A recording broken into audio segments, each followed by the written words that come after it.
नमस्कार, स्वागत है आपका एस4 न्यूज में। और आज हम बात करेंगे कि क्षेत्रीय पार्टी किस तरह से बेरोजगारी की समस्या को खत्म करेंगे और आखिर सत्ताधारी दलों से कैसे लड़ेंगे। तो सभी लोगों का बहुत बहुत स्वागत है। और मेरा पहला सवाल सुनील जी से है। हेलो जी बताइए।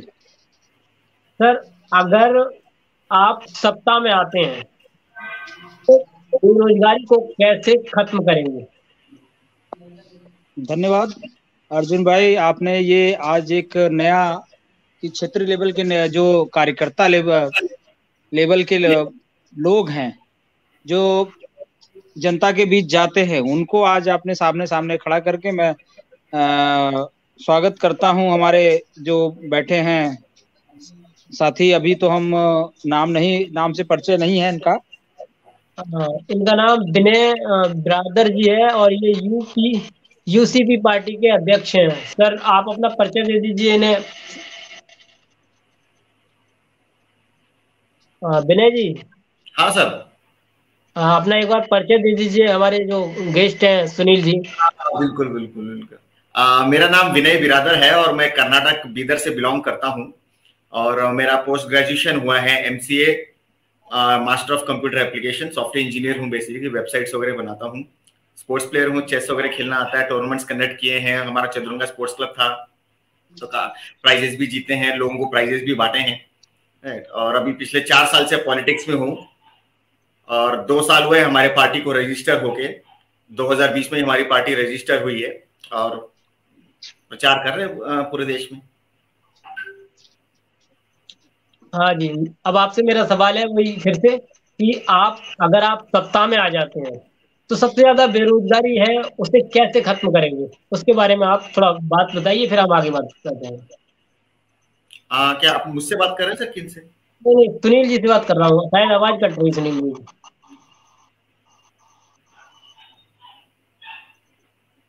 जी जी, नहीं नहीं, आवाज शायद उन्हीं से है आपका। तो धन्यवाद अर्जुन भाई, आपने सवाल बेरोजगारी पे उठाई है, क्योंकि सभी पार्टियां जो हैं, जितने हमारे भारत देश में पार्टियां चल रही हैं, सभी उसी पे मुद्दे पे काम कर रहे हैं कि मैं बेरोजगारी हटाऊंगा, जिससे देश का विकास होगा। तो बेरोजगारी हमारी, अभी सत्ता में हम लोग स्ट्रगल कर रहे हैं।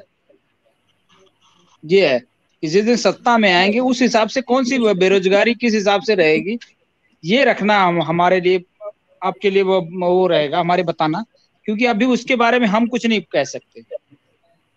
कोई क्योंकि आपकी हमारा उतना, प्लान, आपका कोई प्लान तो होगा कि हम इस प्लान के तहत काम करेंगे आगे। अभी तो हम लोग उस पे चल रहे हैं कि समानता है। समानता सिर्फ बेरोजगारी को दूर करके ही नहीं आ सकती।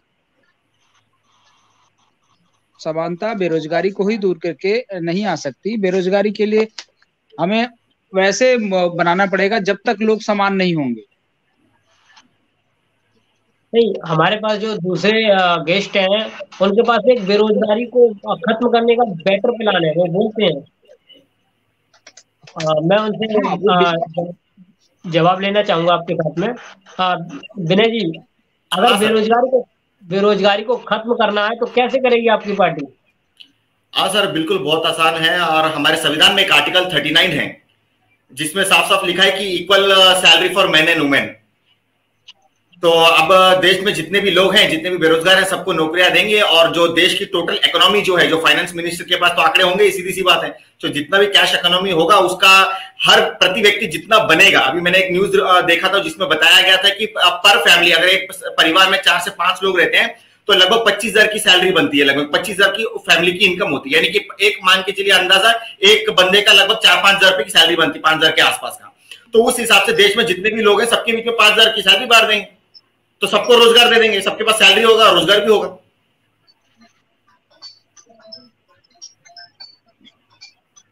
आवाज जा रही है सर आपके पास। हाँ हाँ, जा आ रही है, आ रही है। हाँ, उनके पास ये प्लान है, आपके पास क्या प्लान है, यही मेरा सवाल है आपसे। मेरा ये है कि जब जैसे सर बता रहे हैं, बेरोजगारी का जो प्लान है, जब तक हम उस हिसाब से एजुकेट अपने समाज को उस हिसाब से बराबर नहीं कर पाएंगे, तब तक इक्वल सैलरी अगर कर देंगे हम, तो कैसे संभव है कि हमारा देश विकास कर जाएगा और बेरोजगारी खत्म हो जाएगी? विनय जी, आपसे सवाल है।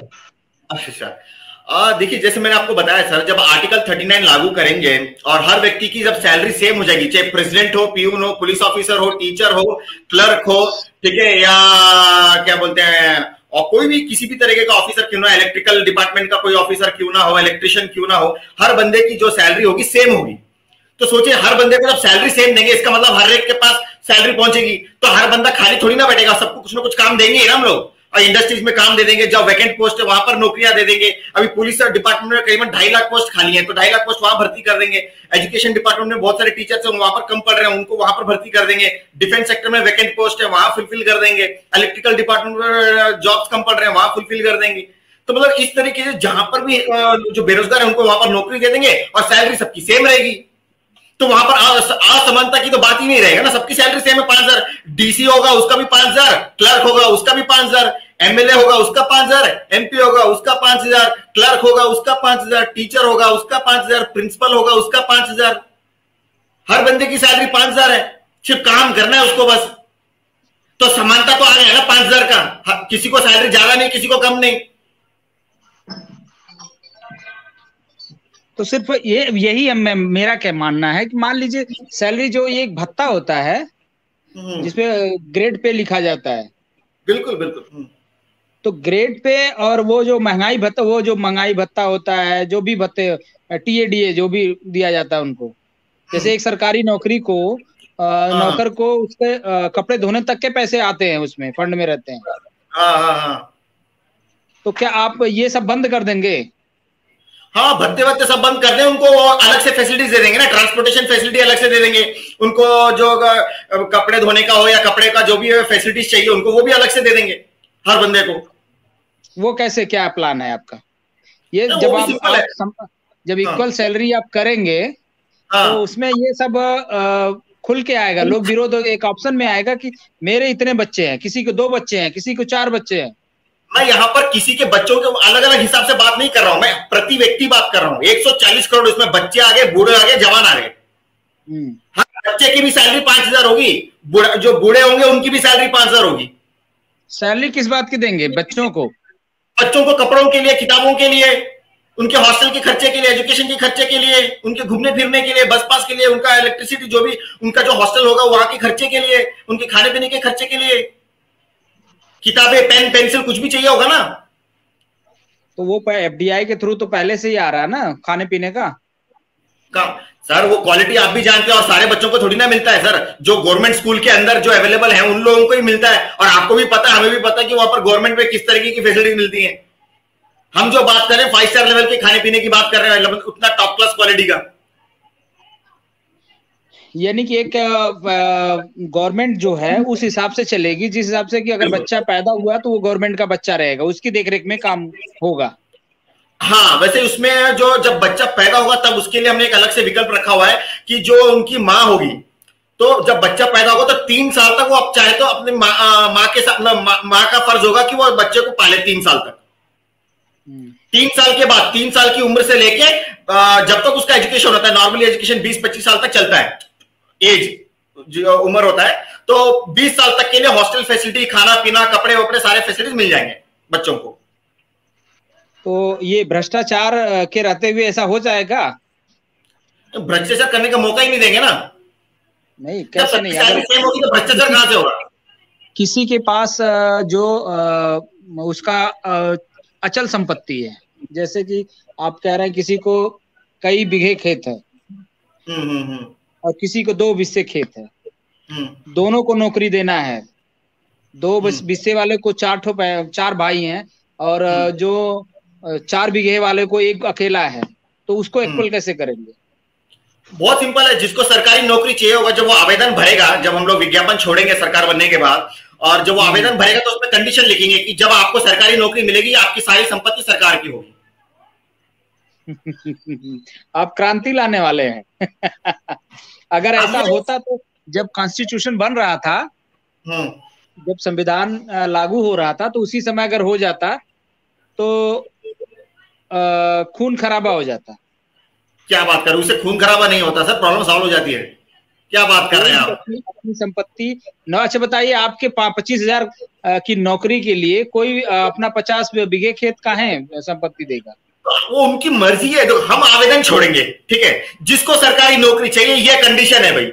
आप अब उसके बदले में फैसिलिटी भी तो दे रहे हैं ना, एक घर दे रहे हैं, गाड़ी दे रहे हैं, साइकिल दे रहे हैं, बाइक दे रहे हैं, टीवी दे रहे हैं, फ्रिज दे रहे हैं, वॉशिंग मशीन दे रहे हैं, इतने सारे फैसिलिटीज दे रहे हैं यार। आजादी, TV, fridge, washing machine, AC, bike, घर, कार, बाइक, साइकिल, ये सब दे रहे हैं उनको। जब सरकारी नौकरी के लिए आवेदन भरेगा तो ये फैसिलिटीज को दे रहे हैं, और उसके बदले में संपत्ति जितनी है वो सरकार की होगी, चाहे उसके पास क्या बोलते 1 एकड़ खेत क्यों ना हो। तो सरकार का निर्माण कैसे करेंगे जब मान लीजिए आप एक एज ए कंपनी आप काम करेंगे सरकार के? ठीक है, भारत के संविधान में आर्टिकल की वजह से आप समान सैलरी दे रहे हैं, ठीक है। हाँ, और उस आर्टिकल के थ्रू आप एक कंपनी चला रहे हैं कि हम एक कंपनी चला रहे हैं, तो वो जो फ्रीडम का अधिकार है वो कहाँ जाएगा? अरे सर, फ्रीडम तो बिल्कुल रहेगा, लेकिन कंपनी का तो सवाल कहाँ गया? जब सरकार चला रहा है तो कंपनी का तो कोई बात ही नहीं है ना। अब रहा सवाल फ्रीडम का, फ्रीडम तो दे रहे हैं। सरकार और कंपनी में फर्क है। मान लीजिए जनता साहब जो है वो दूसरे, मैं भी वही कह रहा हूँ। हाँ सर, मैं भी वही कह रहा हूँ, सरकार और कंपनी में फर्क है। तो मैं ये बोल रहा हूँ, जब सरकार चलाएंगे तो कंपनी का तो कोई जगह ही नहीं है ना। जब सरकार जब चलाएंगे तो वहां पर कंपनी का तो जगह ही नहीं है। नहीं तो वो कंपनी तो हो गई ना खुद। जैसे मैं भी ये सोच रहा था कि किसी के पास अगर खेत है, वो खेत में काम नहीं कर पा रहा है, तो वो खेत दूसरे को दे दिया जाए। वो तो पर्सनल नहीं, वो तो पर्सनल मैटर हो गया ना। अभी देखो सर, अभी जो बंदा अभी आवेदन डालेगा, ठीक है, उसको हमने नौकरी दे दी, ठीक है, नौकरी के बदले में उसके पास जो भी प्रॉपर्टी है वो सरकार ले लेगी, सरकार अपने अंडर उसमें ले लेगा, और उसके बदले में उसको घर दे रहा है, टीवी दे रहा है, फ्रिज दे रहा है, वॉशिंग मशीन दे रहा है, एसी दे रहा है, बाइक दे रहा है, कार दे रहा है, टूरिज्म फैसिलिटी दे रहा है, ट्रांसपोर्टेशन फैसिलिटी दे रहा है। उसको और क्या चाहिए? और फ्रीडम तो है ही ना। 5-6 घंटे की जो 7-8 घंटे की ड्यूटी करेगा, ड्यूटी के बाद बिंदास कहीं भी घूमे वो। नहीं तो वो आदमी काम, जब इसके पास इतनी अपनी प्रॉपर्टी आपको ही दे देगा, मान लीजिए आप उसको सैलरी दे रहे हैं, मतलब सब कुछ दे रहे हैं, बिल्कुल बिल्कुल, ठीक है, तो वो अपनी प्रॉपर्टी दे देगा, उसके इक्वल तो मतलब क्या रहेगा काम करने का? तब तो ये मतलब सरकार के लिए काम करो।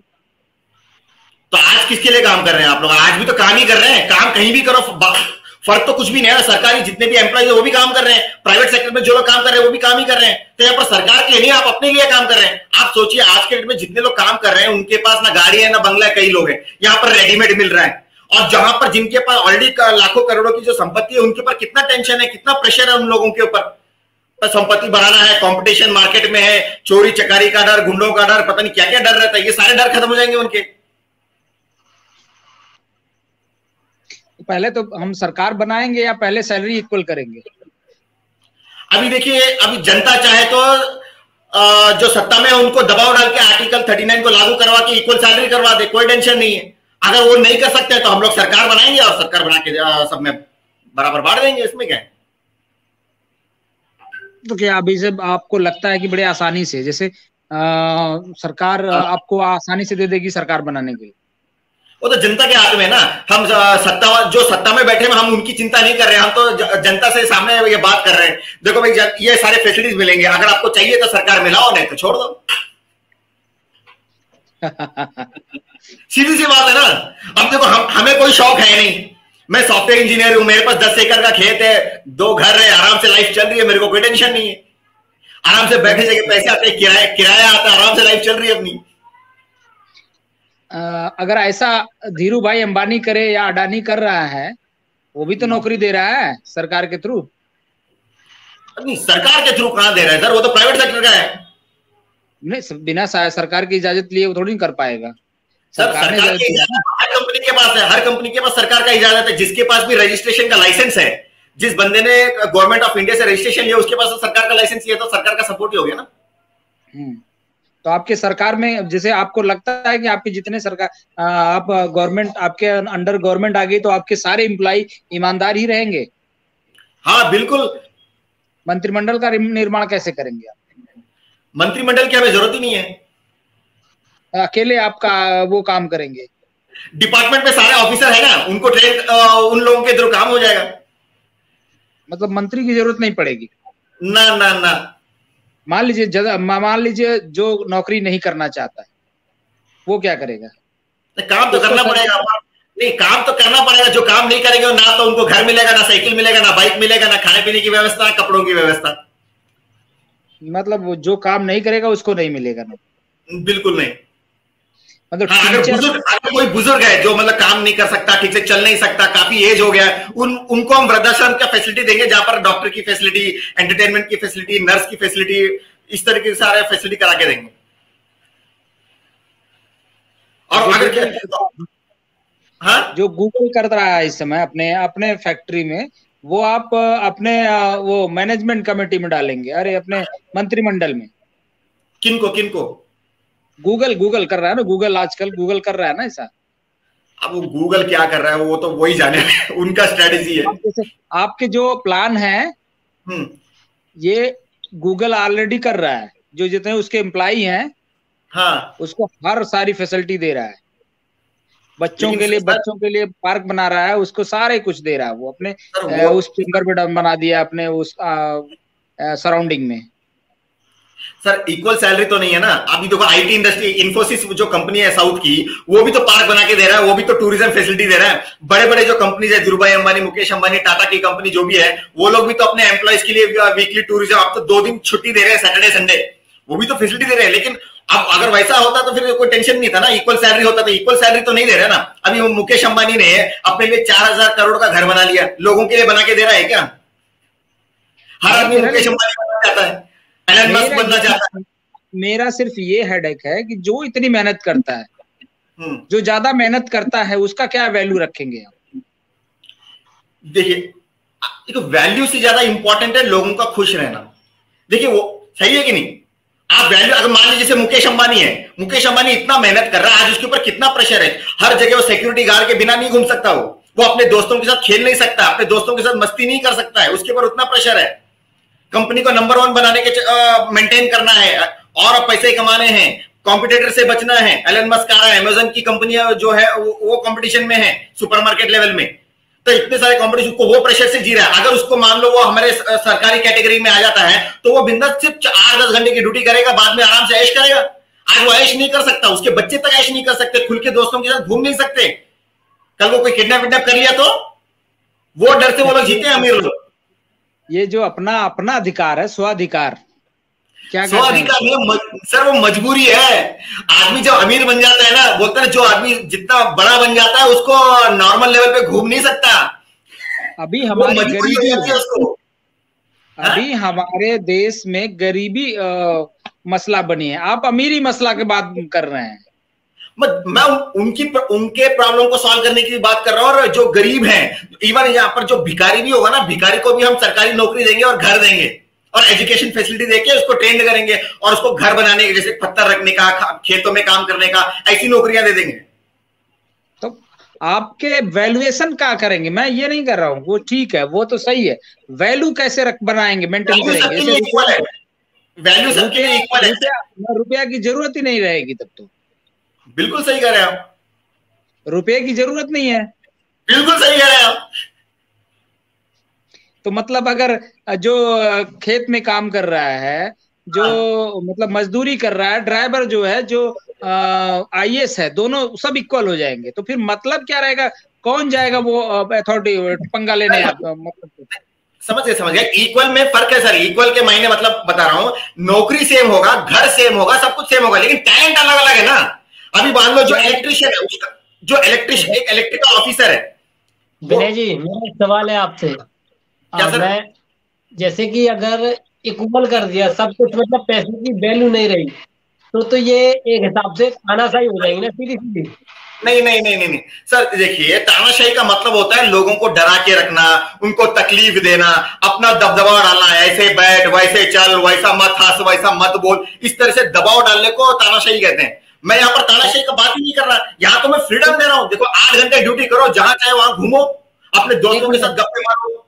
एक मिनट, इसमें तानाशाही ये हो जाएगी जब हमें पैसे की वैल्यू नहीं रहेगी ना, तो नहीं जैसे उन्होंने बताया नहीं वैसे नहीं अब जो हाँ मेरी बात सुनिए, अगर उसमें वैल्यू नहीं रहेगी, मतलब उसे एक पर्टिकुलर काम दे दिया जाएगा तो वो एक सर्कल में फंस जाएगा, उसे आगे विकास की कोई चिंता नहीं होगी ना। मेरी बात सुनिए सर, विकास की चिंता नहीं होगी, उसे ये टेंशन नहीं होगी मुझे बिल्डिंग बनानी है, मुझे घर बनाना है, या मुझे बच्चे पढ़ाने हैं, ये सब कुछ तो खत्म हो जाएगा। और ये खत्म हो जाएगा तो तानाशाही सामने आ जाएगी ना। नहीं नहीं नहीं सर, दो तरह की तानाशाही होती है सर। कोई क्रिएटिविटी क्यों नहीं रहेगा? नहीं क्रिएटिविटी बिल्कुल रहेगा। अभी देखिए, अभी फॉर एग्जांपल क्रिएशन क्यों करेगा, क्यों अपनी मेहनत दिमाग कराएगा? मतलब आपको आगे जिंदगी जीना ही नहीं है, इसके अलावा खत्म कर देना है। ना ना ना ना ना ना ऐसा नहीं है। अब बता रहा हूँ ना, अभी देखो वो अभी एक बंदे को घर चाहिए, अब घर बनाना होगा तो जो इंजीनियर होगा तो उसके पास टारगेट होगा ना, अरे भाई इतने लोगों के पास अभी घर नहीं है, उनको घर बना के दो। उसके बाद जो स्टाफ रहेंगे, अरे भाई घर बनाया है तो उसका मेंटेनेंस का काम रहेगा, तो मेंटेनेंस का पे काम करना होगा। रोड है, रोड हमेशा पक्का तो हमेशा 24 घंटे नहीं रहेगा, हमेशा के लिए खराब होते रहते हैं, तो उसको मेंटेनेंस का काम रहता है। गाड़ियां होती है, खराब होते रहते हैं, उसको मेंटेनेंस का काम होता है। घूमने फिरने का भी देखो, आज स्पेस के अंदर इतनी टेक्नोलॉजी की, मार्स के ऊपर घर बनाने की बात चल रही है, तो अब आने वाले दिन में अलग अलग प्लैनेट्स पे काम होंगे, तो अलग अलग प्लैनेट्स पे घूमने फिरने की बात होगी। प्रोडक्शन इंक्रीज करना है, खाने पीने की चीजें, टेक्नोलॉजी बढ़ेगा तो गाड़ियों की क्वालिटी चेंज होगी, साइकिल की क्वालिटी चेंज होगी, घूमने फिरने की क्वालिटी चेंज होगी। इतने सारे स्पोर्ट्स हैं, लोग स्पोर्ट्स के अंदर ज्यादा टाइम देंगे क्योंकि काम तो लिमिटेड है। एक बार मान लो जितने लोग हैं सबके पास घर बन गए, उसके बाद करेगा क्या? घर तो बनाना है नहीं, खाली मेंटेनेंस का काम है, वो मेंटेनेंस का काम चलता रहेगा। तो खेल कूद में टाइम देंगे, डिस्को जाएंगे, पार्टी करेंगे, क्रिकेट खेलेंगे, चेस खेलेंगे, कैरम बोर्ड खेलेंगे, हॉकी खेलेंगे, उसमें मजे लेंगे। अरे विनय जी एक मिनट, पूरा देश विदेश जितने दुनिया घूमेंगे। अरे विनय जी आप एज ए मतलब एक हिटलर का नाम सुने होंगे आप। हिटलर भी अपने देश को ऐसा ही बनाना चाह रहा था, पूर्व शक्तिशाली। मतलब मैं अपना देश की बात नहीं कर रहा हूँ, पूरे वर्ल्ड की बात कर रहा हूँ। आप यहाँ पे करेंगे, दूसरा आके परमाणु बम लगा के वो को हमें क्या जरूरत है? हमें जब इक्वल सैलरी है तो हमें क्या जरूरत है आपको ज्यादा समय अपना दिमाग लगाने की? भाई चलिए ठीक है, मैं काम कर रहा हूँ, आदेश आप दे रहे हैं। बिल्कुल बिल्कुल, यहाँ पर वैल्यू का बात आ जाएगा सर। जिसके पास टैलेंट है वो टैलेंट वाला बंदा गाइड करेगा ना किसको क्या काम करना है। आप समझ रहे हैं? अभी देखो, अभी ये डीसी है, और डीसी क्या करेगा, खाने पीने की कितनी जरूरत है उसके हिसाब से वो उसका काम रहेगा कि कितना प्रोडक्शन हो रहा है। एग्रीकल्चर डिपार्टमेंट वाला देख लेगा कि क्या, हाँ भाई यहाँ पर इतना कम पड़ा है, इतना प्रोडक्शन इंक्रीज करो। नहीं, मेरा सवाल है विनय जी आपसे, मेरा सवाल ये है कि वो तो ईस्ट इंडिया का फेम कंपनी हो गई ना आपकी। जैसे कि ईस्ट इंडिया पहले मेहनत कराती थी अपने चाबुक से, लेकिन यहाँ पर प्यार से मेहनत कराई जाएगी। अगर मान लीजिए मेरे अंदर कोई टैलेंट है, मेरे अंदर कोई टैलेंट है और मैंने वो टैलेंट साबित कर दिया, तो हर आदमी जब टैलेंट साबित करता है तो वो चाहता है कि उसकी वैल्यू बढ़े। वहां पर वैल्यू तो खत्म हो जाएगी ना, वो तो बराबर रहेगा, चाहे वो एक बड़ा परमाणु बम बना ले, चाहे एक छोटी सी सुई का निर्माण कर ले, उसकी वैल्यू तो सेम रहेगी। सर सैलरी सेम होगा, फैसिलिटी सेम होगा, वैल्यू तो चेंज हो जाएगा ना। अब मान लीजिए स्टूडेंट है, स्टूडेंट जब एग्जाम पास करता है तो उसका लेवल चेंज होता है, बाद में उसको नौकरी मिलती है। अगर उसका टैलेंट बढ़ गया तो उसके हिसाब से उसको दूसरा पोस्ट मिल जाएगा ना। लेकिन उसमें तो सैलरी के बढ़ने के चांस होते हैं, इसीलिए तो नौकरी मिलती है। और इसलिए पढ़ाई ज्यादा करता हूँ क्योंकि मुझे मालूम है कि मैं बड़ा कोर्स करके जाऊंगा फील्ड में। मान लीजिए आईटी सेक्टर में भी जाना है तो मुझे उसी हिसाब से पढ़ाई करनी है। लेकिन यहाँ पर मुझे मालूम है कि मैं आईटी सेक्टर में जाऊँ या फिर इकोनॉमी में जाऊँ, मुझे तो 5,000 ही मिलनी है, 10,000 ही मिलनी है, तो मैं क्यों जाऊंगा? मैं तो कहूँगा बिना पढ़ा रहूंगा। तो वहां पर उनको टारगेट होगा ना सर काम करने के लिए, और लोग एंटरटेनमेंट में ज्यादा टाइम देंगे उस वक्त। आज इंसान क्या है, एंटरटेनमेंट की तरह टाइम कम दे रहा है, आज काम पे ज्यादा ध्यान दे रहा है, एंटरटेनमेंट कम दे रहा है। हमारी जो सरकार है कि लोग एंटरटेनमेंट पे ज्यादा टाइम देंगे और काम पे तो जितना टाइम है उतना देना ही पड़ेगा। और जिनके पास मतलब क्रिएटिविटी है, जो टैलेंटेड है, हाँ भाई समाज के लिए क्या जरूरत है, इन चीजों को जो समझने वाले हैं वो लोगों के गाइडेंस में सारा काम होगा। अच्छा विनय जी, अब मुझे सुनील जी से बात करनी है थोड़ी सी। सुनील जी। जी सर। जैसे मान लीजिए आपकी पार्टी बनी है, उसके बाद से बहुत सारी जगह आपने आंदोलन भी किया है और अपने अपने हिसाब से सभी पार्टियां काम करती हैं, लेकिन आपको पार्टी बनाने की जरूरत क्या पड़ी थी? अगर आपके पास तो ऑलरेडी एक बहुत बड़ी नेशनल पार्टी है जिसे बहुजन समाज पार्टी कहते हैं। सर मैं बता दूं कि जब अभी तक हम देख रहे थे कि मेरा जो भी रहा है, हम लोग SC ST OBC माइनॉरिटी को लेके आगे चल रहे हैं कि यही डिप्रेस क्लास है। जैसे संविधान में बाबा साहब ने लिखा है कि डिप्रेस्ड का क्लास, जो डिप्रेस है, डिप्रेस वर्ग यही है दबाव में, SC ST OBC माइनॉरिटी। और बाकी तो सामूहिक रूप से फ्री हैं, वो अपने समाज को, अपने वो तर्कशील लोग हैं अधिकतर लोग, और अपना समाज में एक व्यवस्था बना लेते हैं। अभी हाल ही में देखने में मिला है कि एक पार्लियामेंट में जो होता है कि एक सरकार जो होती है उस पे एक नजर रखने के लिए विपक्ष होता है। तो जो वर्तमान सरकार है वो सारे विपक्ष को खत्म कर रही है। वो अपना कुछ एक मुद्दा है, उसका जो भी मुद्दा हो, चाहे हिंदुत्व का मुद्दा हो, चाहे अपने हिसाब से रखने का मुद्दा हो, चाहे हिटलर बनने का मुद्दा हो, क्योंकि पार्लियामेंट में हमेशा विपक्ष, अगर जैसे मैं काम कर रहा हूं तो मुझ पे नजर रखने वाला चाहिए या मुझे विरोध करने वाला चाहिए, ताकि देश का विकास हो। और वो अगर हम, क्योंकि हमारे अंदर, क्योंकि हम जो बने हैं, एक इंसान जो बना है वो जानवरों से बना है। और इंसान कब इंसान बनता है? जब हम आपस में बात करते हैं, विचार करते हैं, अपने विकास के लिए विचार करते हैं, ह्यूमन विचारधारा के लिए विकास कर वो बात करते हैं, तो उसमें से एक परिपक्व होकर इंसान बनता है। नहीं, मेरा सवाल जरूरी है। मेरा सवाल ये था कि अगर आपके पास, और बहुजन समाज पार्टी जो नेशनल पार्टी कह सकते हैं, क्योंकि वो पूरे भारत के अंदर अच्छी तरह से फैली हुई है, शायद अभी सत्ता में नहीं आ रही, वो अलग बात है, लेकिन वो बहुत बड़ी पार्टी है। अगर तीसरे नंबर की कोई पार्टी है तो बहुजन समाज पार्टी है, और वो पूरे भारत के अंदर।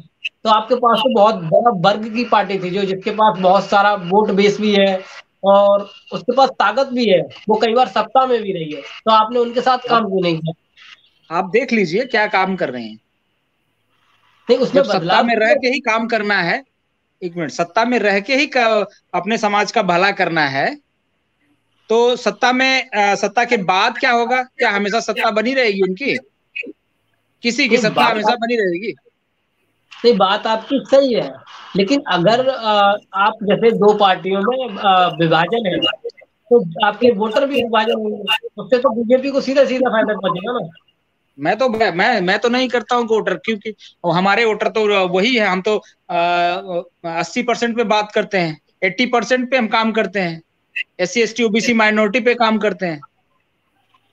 बहुजन समाज पार्टी को आप समझ रहे हैं कि सिर्फ वही एक पार्टी है जो डिप्रेस क्लास को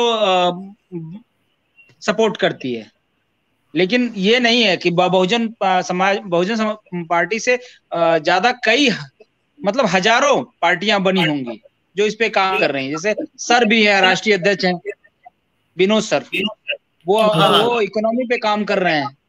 तो हमारा ये है कि भारत का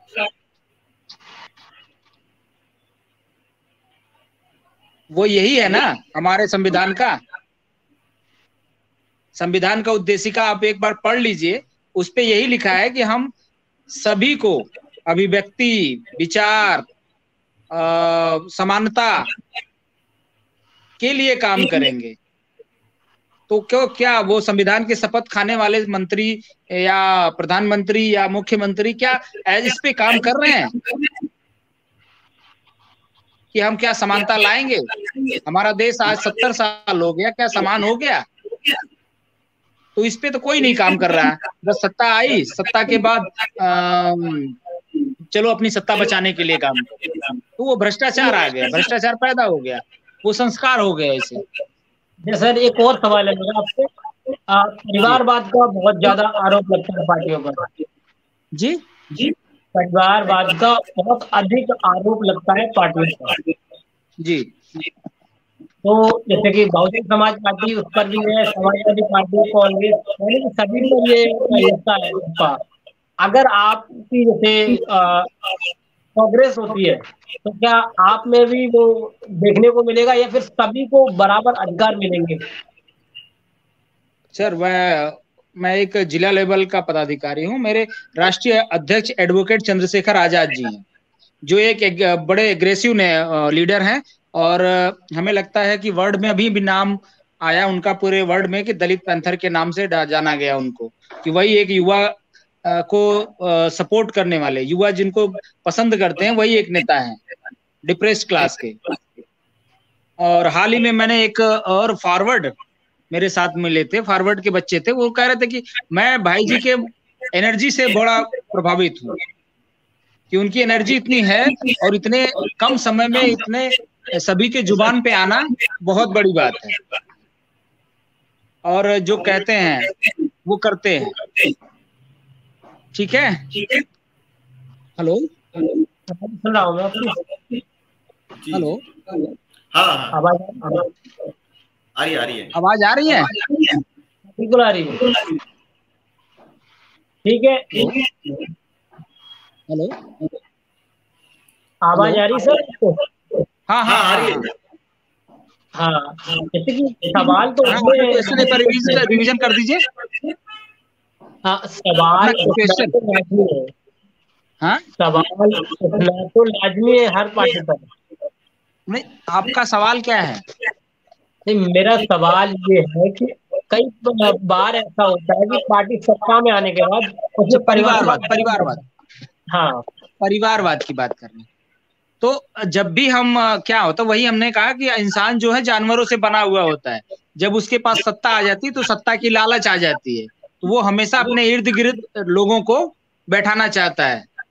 इस पे आके वो परिवारवाद आ जाता है। लेकिन भाई ने कहा है कि मेरे बाद, भाई ने सिर्फ ये कहा कि मेरे बाद मेरे परिवार का कोई पार्टी में नहीं आएगा, और उन्होंने एक सख्त हिदायत दी है कि एक आदमी, एक परिवार से एक आदमी जो राजनीति में कर रहा है, अपनी फैमिली का कोई पदाधिकारी नहीं बनाएगा।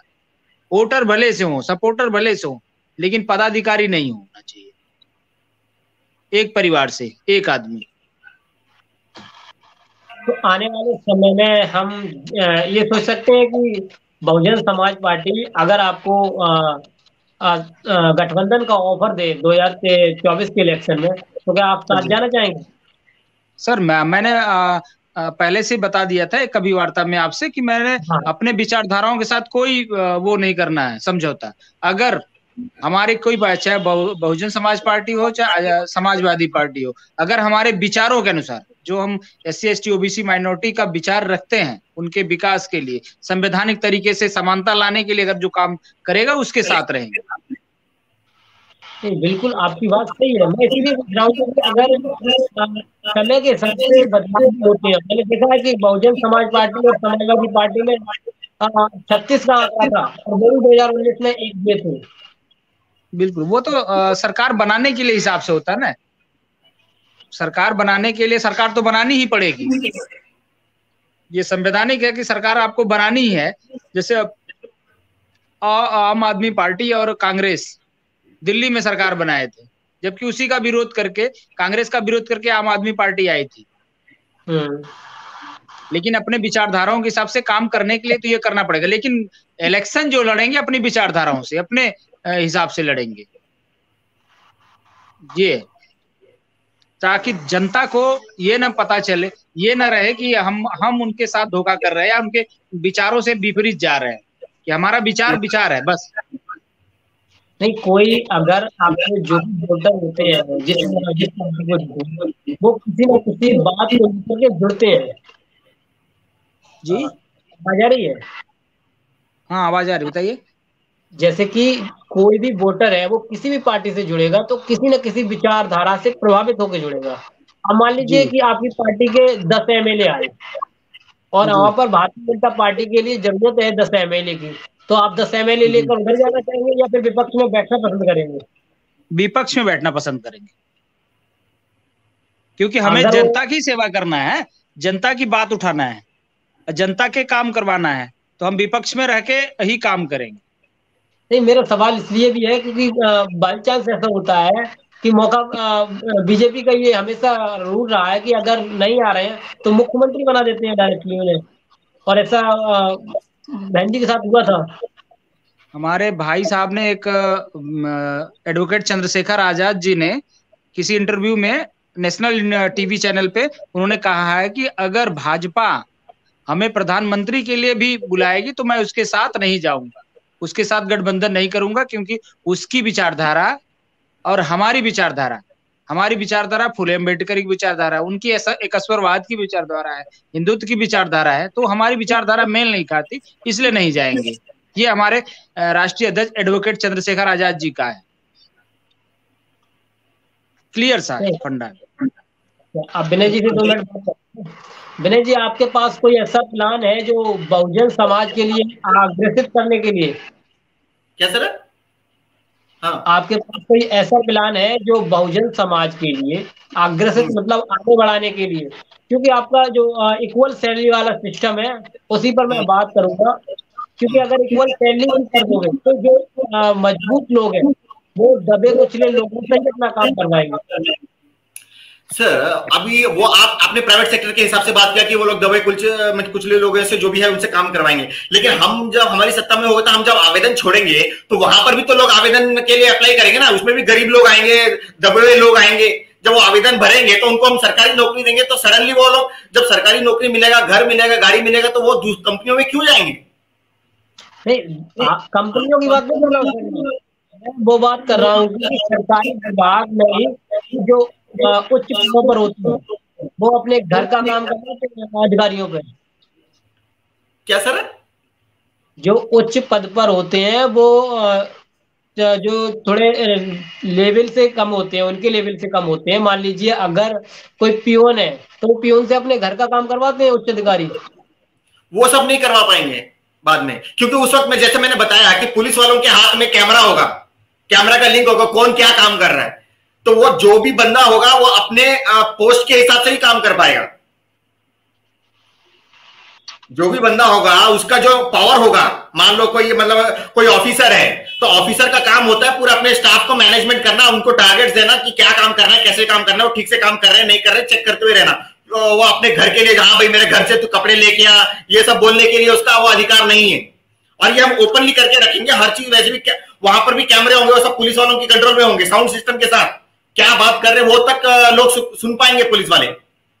अगर आप ऐसा करेंगे तो प्राइवेसी खत्म हो जाएगी ना, प्रॉब्लम ये भी तो है। सर पब्लिक प्लेस में कहा, किस बात की प्राइवेसी सर? अगर आप गवर्नमेंट रोड पे वहां पर प्राइवेसी क्या? कहीं किसी से भी कुछ भी बात करो ना, गप्पे करो, आप मस्ती करो, हम मना नहीं कर रहे हैं ना। कहीं भी रोड पे, कहीं भी दोस्तों के बीच साथ में ग्राउंड में कहीं मस्ती करो, कौन मना कर रहा है? उसके लिए कोई ऑब्जेक्शन नहीं होगा। नहीं, ये सब संविधान की उद्देशिका आपने पढ़ा है क्या सर? संविधान की उद्देशिका, कॉन्स्टिट्यूशन का वो जो मेन वो है। हाँ सर पढ़ा है ना, इक्वलिटी, लिबर्टी, फ्रेटर्निटी, ऐसा कुछ है ना। हाँ, तो वो हम क्या उसके अनुरूप हम क्या ये इक्वल सैलरी में जो आप बातें कर रहे हैं इसमें एडजस्ट हो जा रहा है क्या? बिल्कुल हो रहा है।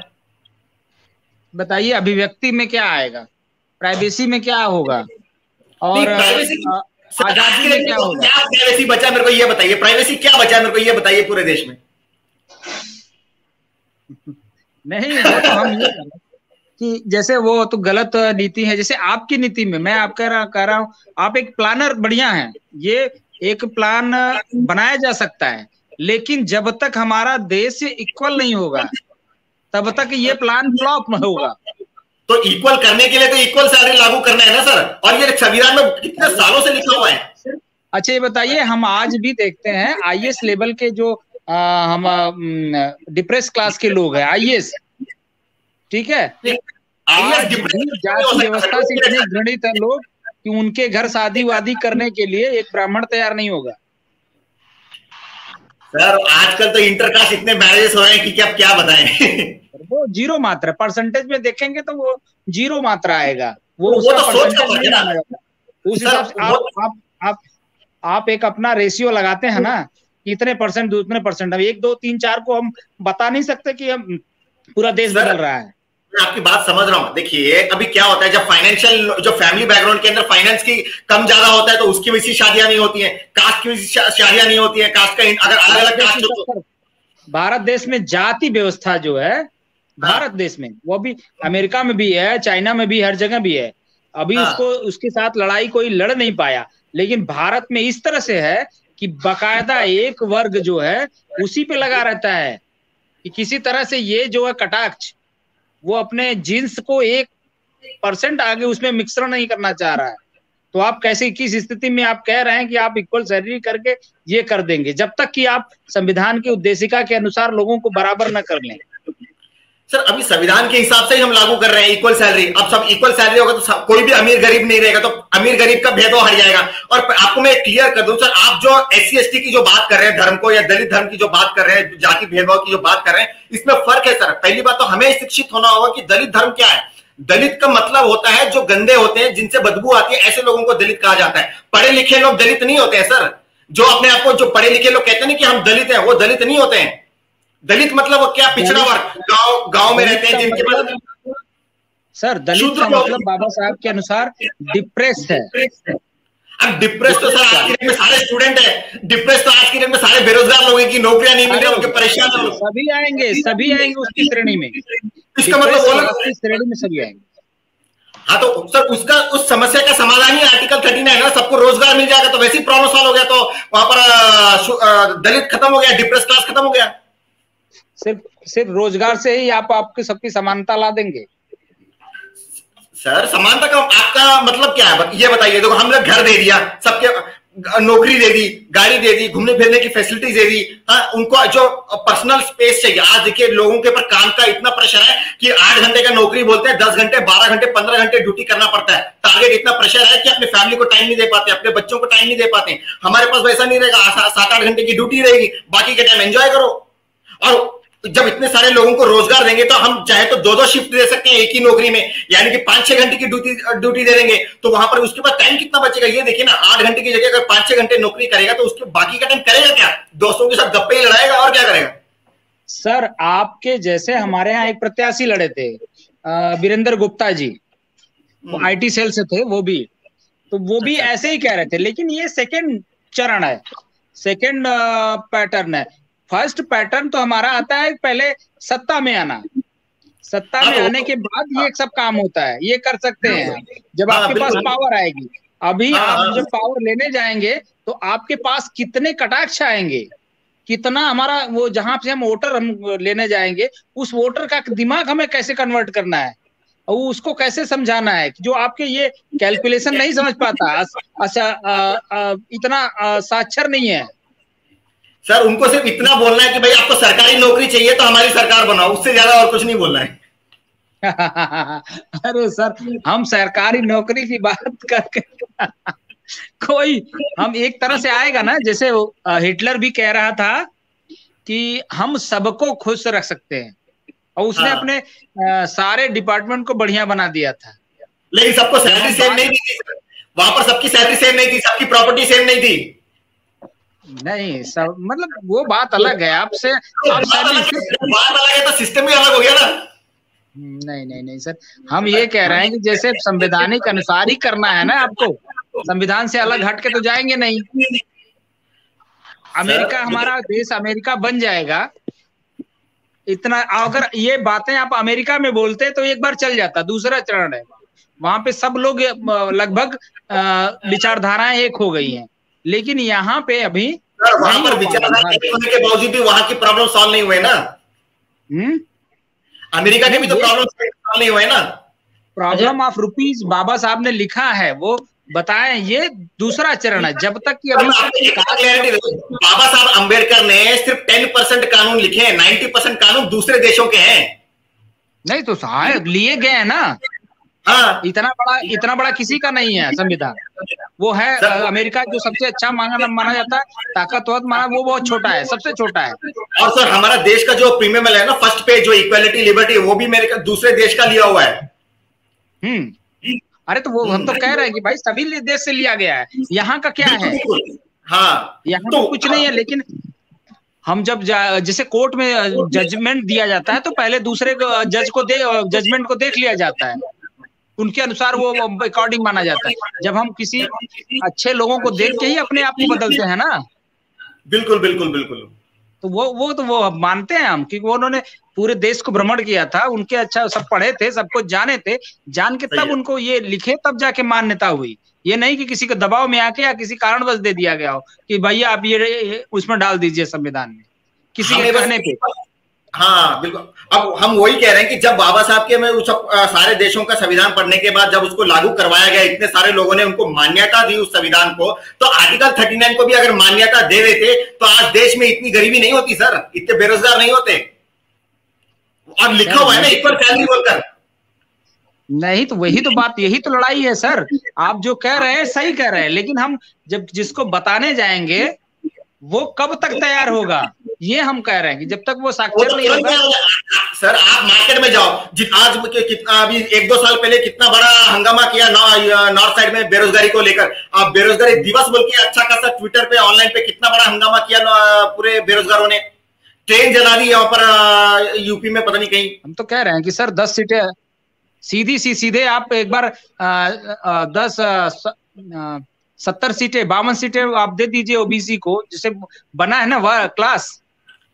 सर पहली बात तो आप ये ओबीसी, सर मेरी जो कैटेगरी मेरा जो कैटेगरी है वो ओबीसी में ही आता है, ठीक है ना। मैं एक्चुअली मैं धर्म की बात ही नहीं करता, हम तो ओपनली बात कर रहे हैं ना, जो भी आएगा हम उसको टिकट देंगे, जो भी आएगा उसको सरकारी नौकरी देंगे। क्लास जो धर्म से नहीं आता, वो बाबा साहब ने बनाया है, ये वर्ग बनाया, हटाओ ना उसको, हटाओ। एससी एसटी ओबीसी क्लास की बात कर रहे हैं, कास्ट की नहीं बात कर रहे हैं सर। अब आजकल वही कास्ट हो गया सर।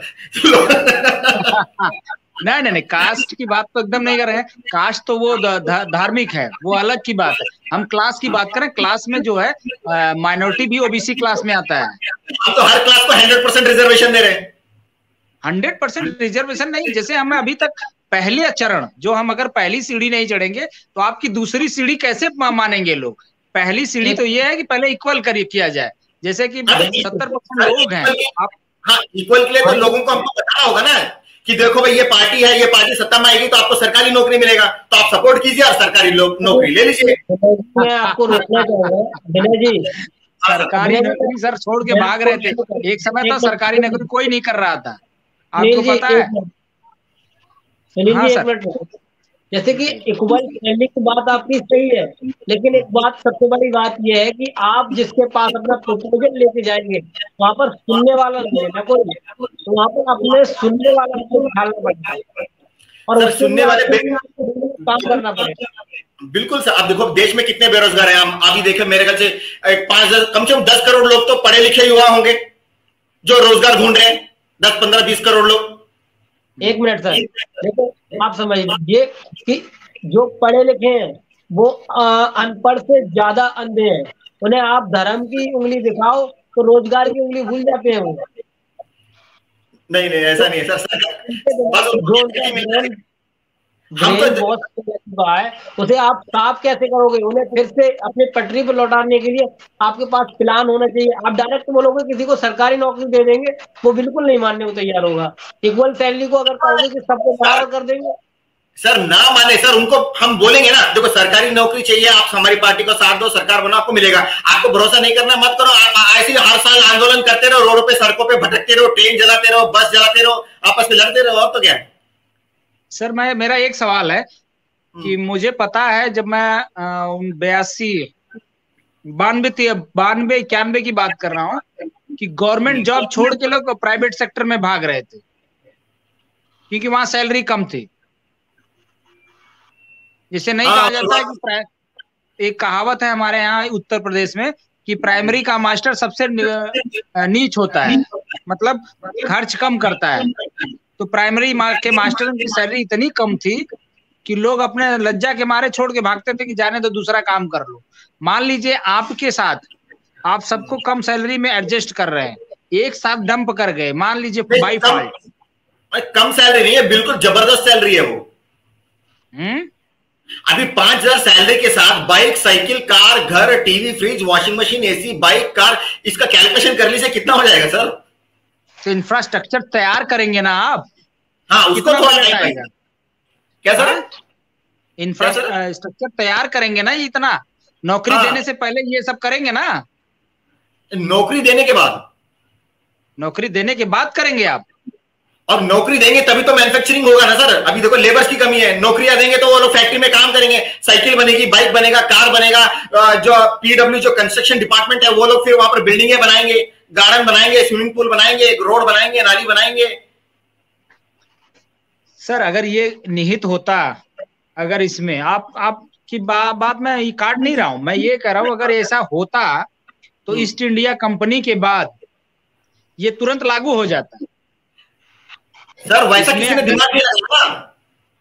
कुछ लोग जैसे कुछ ग्रुपिंग को लोग जैसे जो समझदार लोग हैं, बुद्धिजीवी लोग, वो अपना वर्चस्व बनाना चाहेंगे, चाह रहे हैं कि मेरा वर्चस्व बना रहे।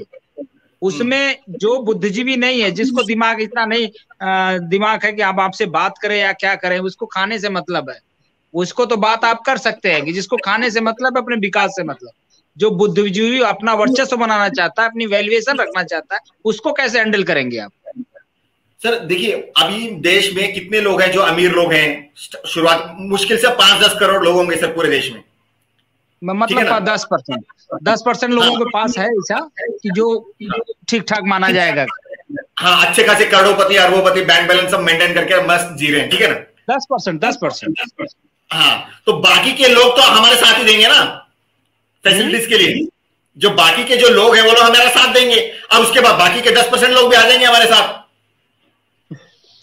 अरे मैं तो कह रहा हूँ कि हम देखे हैं, अगर आपको अभी अगर टेस्ट लेना हो तो जो बुद्धिजीवी वर्ग, उनके खिलाफ कोई आदेश लागू करके दिखाइएगा, सड़कों पे खून बहने लगेगा। हम तो किसी के खिलाफ है ही नहीं, खिलाफ नहीं, उनके वर्चस्व के खिलाफ जा रहे हैं। जैसे ब्राह्मण से उनकी ब्राह्मणगिरी छीना जाए, नहीं, हम तो कुछ छीना जाए। नहीं, हम तो छीन ही नहीं रहे। अभिव्यक्ति का क्या करेंगे जब मान लीजिए वो बंदा कुछ नहीं कर रहा है, अभिव्यक्ति कहेगा मेरी अभिव्यक्ति जा रही है। अभिव्यक्ति जा कहा रही है सर, मेरे को वही समझ में नहीं आ रहा। उल्टा हम तो अभिव्यक्ति दे रहे हैं, जो आज नहीं है समाज में वो हम दे रहे हैं। कितने घंटे जॉब देंगे आप? अभी देखिए, अगर 5, 6, 7 घंटे की दे देंगे, डिपेंड अपॉन जितने भी जो। क्या सर? 7 घंटे की जॉब एक आईएएस को देंगे, 7 घंटे की जॉब एक 4th ग्रेड के कर्मचारी को देंगे। सर जो भी पोस्ट रहेगा, जिसकी जितनी जरूरत होगी उसके हिसाब से शेड्यूल करें। फॉर एग्जाम्पल पुलिस डिपार्टमेंट है, उस सिक्योरिटी का मामला क्यों रहता है, तो 3 से 4 शिफ्ट में हम लोगों को एम्प्लॉयमेंट देंगे। डीसी है, वहां पर 2 शिफ्ट डाल देंगे, 3 शिफ्ट डाल देंगे अंदाजा, ठीक है ना। अभी क्लर्क है, स्कूल है, कॉलेजेस है, इलेक्ट्रिकल डिपार्टमेंट है, पीडब्ल्यूडी डिपार्टमेंट है, 2-3 शिफ्ट डाल देंगे, ताकि सुबह काम हो, शाम को काम हो, रात को भी काम हो। क्योंकि इतने सारे लोग हैं ना, सबको नौकरी देना है, तो लोगों का बर्डन कम कर देंगे। 8 घंटे काम करने की जगह 6-7 घंटे में कवर कर लेंगे, तो वो भी बिंदास अपना पर्सनल टाइम अपने दोस्तों के साथ दे सकेगा, अपने फ्रेंड्स के साथ दे सकेगा, अपने बच्चों के लिए टाइम दे सकेगा, फैमिली मेंबर को टाइम दे सकेगा। क्यों बच्चों के लिए क्यों समय देगा? जब बच्चे को पढ़ाने का अधिकार, घूमने का अधिकार आप ही दे रहे हैं, तो वो क्यों करेगा? सर अधिकार में और जो रिलेशनशिप में फर्क होता है ना सर। तो रिलेशनशिप कैसे करेगा, कैसे मेंटेन करेंगे आप? वो तो कहेगा ठीक है, मेरा खर्च जो टीएडीए सरकार ले रही है, तो वो सरकार देखे। तो सरकार तो दे रही है सर, आपको बच्चों से मिलना है, उनके साथ थोड़ा बात करना है, खेलना है, दोस्तों के साथ घूमने फिरने जाना है, तो आप टाइम देंगे कि नहीं देंगे? हाँ, तो आप जा सकते हैं, आ सकते हैं, आपके पास अपनी गाड़ी है जाने के लिए, बच्चों के पास बच्चों की फैसिलिटीज है, कभी भी जाइए, परमिशन लेके आराम से मिलिए, और अपने बच्चों को लेके जाके पार्क लेके जाइए, घुमाइए फिराइए, अपने दोस्तों के साथ घूमिए फिरिए, गार्डन जाइए, स्विमिंग पूल जाइए, स्विमिंग कीजिए, पार्क जाइए, पार्टी जाइए, क्लब जाइए। पार्क क्लब सारे गवर्नमेंट के होंगे? बिल्कुल। हाँ, तो ये आपका इंफ्रास्ट्रक्चर सही है, ऐसे मैं तो कह रहा हूँ, लेकिन जब आप ये करने जाएंगे तो जितने विरोधी हैं वो क्या आपको करने देंगे? नहीं, विरोधी किस बात के लिए विरोधी? हम जब फैसिलिटी दे रहे हैं तो उसमें विरोध का कहां से आ गया सर? आप एक बार परखिए ना, क्योंकि अगर हिंदुत्व इतना आसान होता तो 15% के लोग 80% पे राज नहीं करते। सर मार्केट में ये इसलिए नहीं हो रहा है क्योंकि धर्म की राजनीति चल रही है, इसलिए नहीं हो रहा है। हम यहाँ पर किसी के विरोध में तो है नहीं कि धर्म एक ऐसा चीज है। सर हम तो धर्म की बात ही नहीं कर रहे ना यहाँ पर। नहीं, धर्म की बात मत करिए आप, लेकिन धर्म एक ऐसा चीज है, आड़े आते आता है कि विकास को रोक के रखा है। तो पहले क्या खत्म करेंगे? धर्म खत्म करेंगे, पहले नौकरी देंगे। हम तो धर्म की बात ही नहीं करेंगे। जिसको नौकरी चाहिए नौकरी करे, जिसको गाड़ी चाहिए गाड़ी ले ले, जिसको घर चाहिए घर ले ले। हम जिसको खेलने कूदना, हमें नौकरी नहीं चाहिए। कोई कहे हमें नौकरी नहीं चाहिए, मत करो। कौन कौन सा काम किसको किसको देंगे, कैसे? अभी देखो, जब हम आवेदन छोड़ेंगे उनके टैलेंट के हिसाब से, उनका जो एजुकेशन बैकग्राउंड है नहीं है या कितना है, उसके हिसाब से उनको नौकरी दे दी जाएगी। पहले तो एजुकेशन देंगे ना सर। एजुकेशन नहीं है तो भी दे देंगे सर, नाली बनाने का, खेतों में काम करने का नौकरी दे देंगे। नहीं, एजुकेशन दे देंगे, पार्ट टाइम में एजुकेशन दे देंगे। विनय जी, एजुकेशन कैसे देंगे? एजुकेशन का सिस्टम तो बैठाएंगे नौकरी देने से पहले। सुनील जी, नौकरी मिलने के बाद उनको स्किल डेवलपमेंट ट्रेनिंग के अंदर पढ़ना लिखना थोड़ा सिखा देंगे। हाँ सर। विनय जी, मैं आपको रोकना चाहूंगा। देखिए, आपने इतनी देर से बात कही थी इक्वल सैलरी की, उसमें दो फंडा है, आप समझ लीजिए। पहला फंडा ये है कि इक्वल सैलरी कर सकते हो, लेकिन जो आप बोल रहे हैं वो पूरा ईस्ट इंडिया की तरह हो जाएगा। इक्वल सैलरी में अंतर है सर। ईस्ट इंडिया ने इक्वल सैलरी नहीं दिया था, वो एक कंपनी थी, वो सरकार नहीं था। मेरी बात सुनिए, मैं एक उदाहरण बता रहा हूँ, मैं कुछ बता रहा हूँ। इक्वल सैलरी का मतलब ये हो जाएगा, अगर आप मान लीजिए कि सबकी सैलरी समान कर देते हैं, वो इक्वल सैलरी हो जाएगी। लेकिन अगर आप सबको फैसिलिटी देने शुरू कर देंगे, रोजगार की एकदम कर देंगे, बाढ़ आ गई, सबको नौकरी देनी है, तो उसमें तो प्राइवेसी तो बिल्कुल खत्म हो जाएगी। दूसरी बात, और जो लोगों के मौलिक अधिकार है वो बिल्कुल नहीं रहेंगे। आप बेशक कुछ भी कहें, लेकिन नहीं रहेंगे ना। नहीं, ऐसा कुछ भी नहीं है। वो आराम से दोस्तों के साथ घूम सकता है, फिर सकता है, पार्टी जा सकता है, डांस कर सकता है, क्लब में एंजॉय कर सकता है, रेस्टोरेंट जा सकता है, खा पी सकता है, कोई पिकनिक मना सकता है। नहीं, मैं आपको बताता हूँ कैसे। मेरा कल्चर का क्या सर, एग्रीकल्चर को कैसे मेंटेन करेंगे? हाँ, एग्रीकल्चर लैंड इंक्रीज करेंगे, जहां पर खुला जमीन है वहां पर खेती बाड़ी शुरू करवा देंगे। अब इतने सारे लोगों को काम देना होगा ना। कुछ बहुत से लोग पढ़े लिखे नहीं है, अंगूठे छाप है, उन लोगों को हम खेती बाड़ी में काम लगवा देंगे, ट्रैक्टर चलाना सिखा देंगे, ट्रैक्टर चलाओ, हल जोतो, तो प्रोडक्शन इंक्रीज हो जाएगा। प्रोडक्शन इंक्रीज होगा तो महंगाई कम हो जाएगी। अरे, अब मैं ये कह रहा हूँ कि भाई कि अगर हम इंफ्रास्ट्रक्चर तैयार नहीं करेंगे तो ये, अब आपकी मान लीजिए आपकी सरकार आ जाती है, हाँ, ठीक है, तो आप सबसे पहले क्या करेंगे? सीधी सी बात है, नौकरियां देना शुरू करेंगे। किसको नौकरी देंगे? ऑलरेडी जो नौकरी कर रहा है उसके बच्चे को कैसे देंगे? सर, जिसके पास नौकरी है वो नौकरी क्यों अप्लाई करेगा? जो जिसके पास नौकरी नहीं है वो अप्लाई करेगा ना। उसके बच्चे तो है ना, तो वो बच्चे अप्लाई करें नौकरी के लिए, उनको नौकरी दे देंगे, उसको नौकरी दे देंगे। हाँ। तो जितने एम्प्लॉय, कितने परसेंट एम्प्लॉय हैं आपके यहाँ? क्या सर? कितना परसेंट एम्प्लॉय है, कितना परसेंट नॉन एम्प्लॉय है आपके यहाँ? ये आपका दायरा है कुछ? समझा नहीं सर। अभी देखो, आप सरकार की बात करें, किसकी बात कर रहे हैं? सरकार में कितने लोग काम कर रहे हैं? अभी सरकार में देखो, मुश्किल से 3 से 4% लोग काम कर रहे हैं, मुश्किल से पूरे देश में। बाकी के लोग तो बस प्राइवेट, कोई प्राइवेट में काम कर रहा है, कोई बेरोजगार है, कोई ऐसे घर में पड़े हुए हैं, कोई ऐसे घूम रहे हैं, फिर रहे हैं। आपके कल्पना के अनुसार मैं भी कल्पना कर रहा हूँ। बाय द वे, आपकी आ गई, आप बन गए, सत्ता में आ गए। सत्ता में आएंगे कैसे? मंत्रिमंडल के थ्रू ही आएंगे ना। जनता के सब डायरेक्ट चुन जाएंगे तो बात ही हो गया ना। तो जनता के थ्रू आ जाएंगे, मंत्रिमंडल में ही जाएंगे ना सर। मंत्रिमंडल तो अलग से बनाना होता है ना सर, वो तो हमें तो उसकी जरूरत ही नहीं है। आप सिस्टम ही चेंज कर देंगे, संविधान ही चेंज कर देंगे। संविधान कोई चेंज करने वाले नहीं है, सिस्टम से हम लागू कर देंगे अपने जो संविधान के अनुसार, जो इक्वल सैलरी वाली बात है आर्टिकल 39 को, हम उसके हिसाब से लागू कर देंगे। छोटे मोटी चीजें हटा देंगे, छोटे मोटे नई चीजें डाल देंगे। वही तो मैं प्रॉब्लम पूछ रहा हूँ सर। आपकी जो सोच है ठीक है, लेकिन जब आप जाएंगे बिना चुने हुए, जो चुनेगा कैसे? इलेक्शन कैसे करवाएंगे? सर वही तो मैं बता रहा हूँ, मंत्रिमंडल से ही करवाएंगे ना।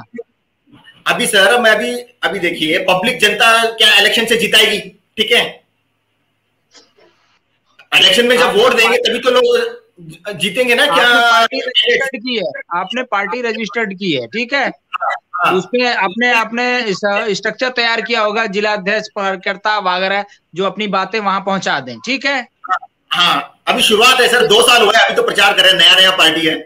नहीं, नया नहीं, 2 साल बहुत बड़ा, 2 साल का हम लोग भी अभी 2 साल ही हुए, लगभग 2 साल ही हुए।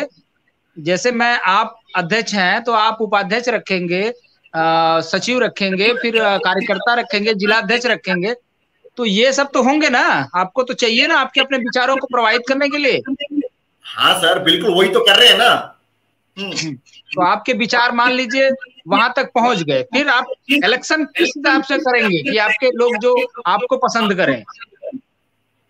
अभी जितने लोग काम कर रहे हैं, जितने लोगों का जो साथ होगा, जब इलेक्शन होगा तो वो लोग वोट देंगे, जो भी जितने भी लोग कैंडिडेट्स होंगे वो लोग जीतेंगे, पार्लियामेंट में आएंगे, उसके बाद फिर इंप्लीमेंट करना है आर्टिकल 39 के हिसाब से। पार्लियामेंट में जाएंगे ना। हाँ, पार्लियामेंट में जाने के बाद वो जो फिर उसके बाद आप रिपाइड करेंगे, तो वही हम कहे प्रॉब्लम तो वही पार्लियामेंट तक की है।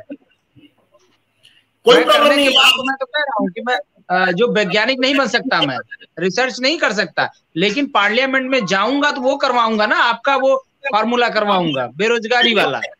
हाँ सर, वहां तक जाने के लिए तो हमको लोगों तक ये बात पहुंचानी है ना कि हाँ भाई ये पार्टी सत्ता में आएगी तो सरकारी नौकरी मिलेगा। विनय जी, सरकारी नौकरी के लिए कोई हेलो क्या सर? नहीं, समय का कुछ दिक्कत नहीं। हाँ बताइए। क्या सर, क्या पूछ रहे थे? खत्म करिए सर, समय हो रहा है, समय हो गया है। समय खत्म हो गया क्या? समय का टाइम पूरा हो गया सर। चलिए दूसरे दिन रख लेते हैं हम लोग, इसमें क्या है, बात तो खत्म नहीं करनी है ना, बात का विराम लगाते हैं, दूसरे दिन करें, लेकिन बात खत्म करने का कोई मतलब नहीं होता ना, यही से तो निकलता है। जैसे हम बात कर रहे हैं ना, तो इस बात में एक नया विचार निकलता है, इसलिए मैं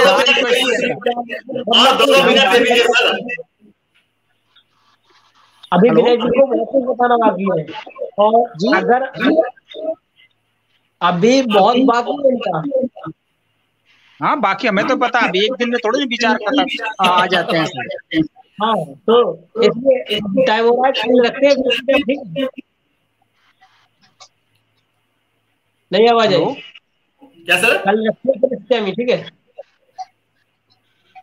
हाँ ठीक है। जय भीम। जय भीम। धन्यवाद।